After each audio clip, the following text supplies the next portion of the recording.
Hello everyone, मैं सृष्टि हूँ। आप मेरे साथ पढ़ रहे हैं फंडामेंटल्स ऑफ इकोनॉमी और आज का टॉपिक है movement of water in soil and plants. इसका मतलब सॉइल में, सॉइल से प्लांट में, प्लांट से प्लांट सिस्टम में और प्लांट सिस्टम से एटमॉस्फेयर में वाटर कैसे मूव करता है, इसका डिटेल हम आज पढ़ेंगे। ओके, चलिए स्टार्ट करते हैं हम। First, movement of water in soil. ठीक है, कैसे होता है? सबसे पहला पॉइंट, ये चारों चीजों को आप एकदम ध्यान रखिए। बहुत इंपॉर्टेंट टर्मिनोलॉजीज हैं जो आपको हमेशा काम आएंगे। ठीक है, first is the infiltration, second is the percolation, third is the seepage and fourth is the permeability. ठीक है, इन्फिल्ट्रेशन क्या होता है?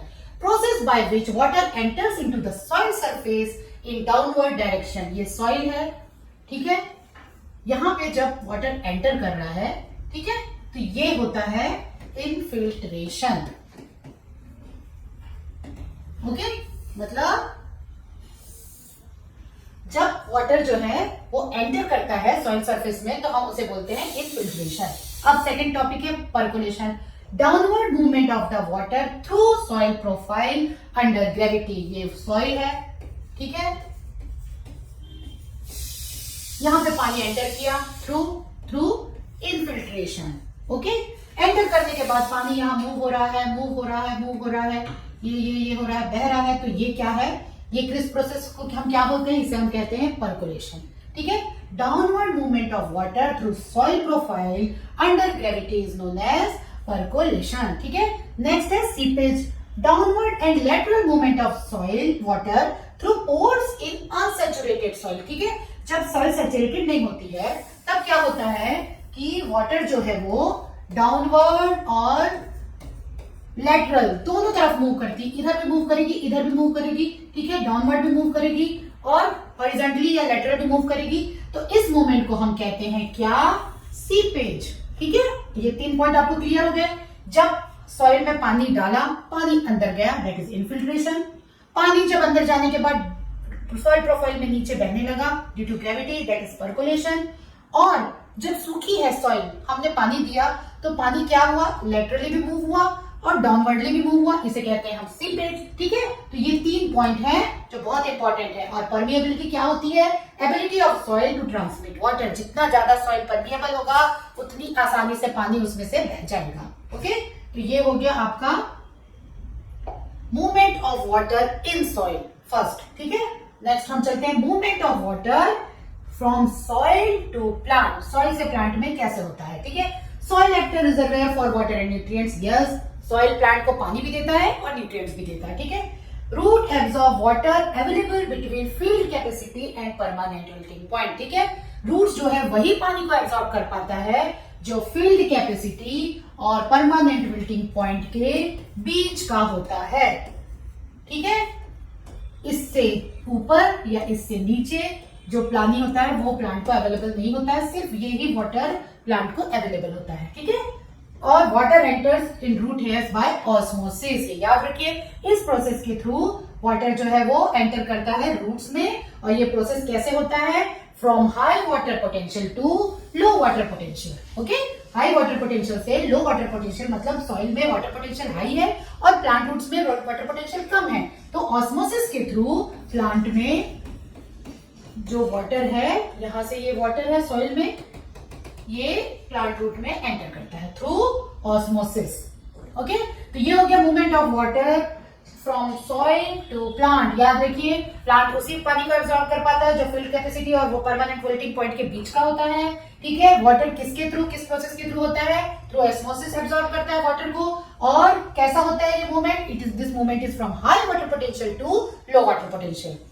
डन, ये हो गया सेकेंड पॉइंट। थर्ड है movement of water within plant. अब प्लांट में कैसा? रूट ने तो ले लिया, पर रूट को क्या करना है? उसको पूरे प्लांट सिस्टम में भेजना है। प्लांट्स में, लीव्स में, ट्विग्स में, फ्लावर्स में, हर जगह उसको भेजना है। तो वो कैसे भेजे? ठीक है, water moves from root cortex to xylem vessels by osmosis. ठीक है, आपने पढ़ा है 11th-12th में भी पढ़ा है, जाइलम क्या करता है? वाटर ट्रांसपोर्ट करता है प्लांट्स में। ठीक है, तो रूट से कहां चला गया पानी? जाइलम में, और जाइलम क्या करता है? बाय ऑस्मोसिस और कैपिलरी एक्शन के थ्रू उस वाटर को प्लांट सिस्टम में ले जाता है। ठीक है, in plant water moves upward through xylem driven by कुछ प्रेशर्स होते हैं, कुछ फोर्सेस होते हैं। First is the root pressure, pushing force from roots, ठीक है। Second is the capillarity, cohesion and adhesion of water molecules. Third is the transpiration pull, main force evaporation at leaf surface, मतलब जो leaf का जो water evaporate होता है उसे हम क्या कहते हैं, ट्रांसपिरेशन। तो जैसे ही लीफ से एवोपरेशन होता जाता है वो क्रिएट करता है वैक्यूम जैसा, ये उस सक्शन पावर क्रिएट करता है जिससे पानी जो है वो रूट से प्लांट के सिस्टम में जाता है। तो ये हो गया ट्रांसपिरेशन पुल। कैपिलरिटी, एक जो वाटर मॉलिक्यूल्स है उसके भी दो फोर्सेस होते हैं, कोहेशन एंड एडेशन, ठीक है। तो कोहेशन और एडेशन दोनों के वर्क के कारण ही वाटर जो है वो प्लांट सिस्टम में मूव करता है। और रूट प्रेशर, रूट के क्या करता है, एक पुशिंग फोर्स ये करता है, एक्सर्ट करता है, जिसके कारण पानी जो है वो रूट से प्लांट सिस्टम में चला जाता है, ठीक है। तो ये तीनों पॉइंट को याद रखिए। पहला कि जाइलम के थ्रू जाता है पानी, ओके, जाइलम के थ्रू जाता है पानी, कहां, from roots to plant system, ठीक है। और सेकेंड, कौन कौन से फोर्सेस होते हैं, root pressure, capillarity and transpiration pull, okay. तो ये हो गया movement of water within plant, मतलब प्लांट के अंदर हम रूट ने ले लिया प्लांट, तो पानी यहाँ कैसे मूव हो रहा है, ये तीनों फोर्सेस के कारण मूव होता है। First is the root pressure, second is the capillarity and third is the transpiration pull, ठीक है। तो इस चीज को याद रखिए, बहुत इंपॉर्टेंट टॉपिक है ये कि किस तरह से प्लांट में वाटर मूव होता है। Fourth, movement of water from plant to atmosphere, ठीक है, कैसे होता है। At leaf level, water evaporates into atmosphere through stomata, ये आपने पढ़ा है, और इसे ही हम क्या कहते हैं, ट्रांसपिरेशन, ठीक है। Transpiration cools plant and creates a suction force, ठीक है। और this transpiration pull continuously draws water from the soil, ठीक है। प्लांट में क्या होता है, जब लीफ से इवेपोरेशन होता है तो वहां पर क्या होता है, एक सक्शन फोर्स क्रिएट होता है। प्लांट जो है, ट्रांसपिरेशन जो है वो प्लांट को कूल करता है और एक सक्शन फोर्स क्रिएट करता है। उस फोर्स के कारण ही वो जो वाटर है सॉइल से प्लांट सिस्टम के थ्रू आता है और फिर इस प्लांट से वो कहां चले जाता है, थ्रू इवेपोरेशन एटमॉस्फेयर में चला जाता है, ठीक है। तो movement of water from plant to atmosphere is mainly due to transpiration, ठीक है। तो ये मेन एक बहुत इंपॉर्टेंट है, इसके थ्रू जो है वो वाटर प्लांट से कहां चल दिया, एटमॉस्फेयर में, ओके। अब बैलेंस, क्या बैलेंस होना चाहिए, बैलेंस ये होना चाहिए कि adequate water between field capacity और परमानेंट विल्टिंग पॉइंट होगा तो क्या होगा, नॉर्मल प्लांट ग्रोथ होगा। अगर लो वाटर होगा बिलो परमानेंट विल्टिंग पॉइंट तो प्लांट स्ट्रेस में रहेगा और विल्टिंग हो जाएगी। और सैचुरेटेड सॉइल रहेगा अबव फिल्ड कैपेसिटी तो भी वाटर लॉगिंग होगा और ऑक्सीजन नहीं मिलेगा और इसलिए प्लांट्स भी उसमें डाई होने लगेंगे, ठीक है। तो इस चीज को, ये एकदम इंपॉर्टेंट है, ये ध्यान रखिए कि कब नॉर्मल प्लांट ग्रोथ होगा, between field capacity to PWP. कब पीडब्ल्यूडी से कम होगा तो क्या होगा, स्ट्रेस हो जाएगा वाटर का और प्लांट क्या होगा, विल्ट होने लगेगा।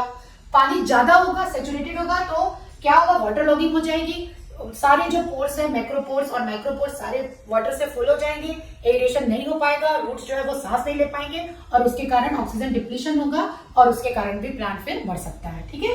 तो this is the ideal points for the normal plant growth, okay.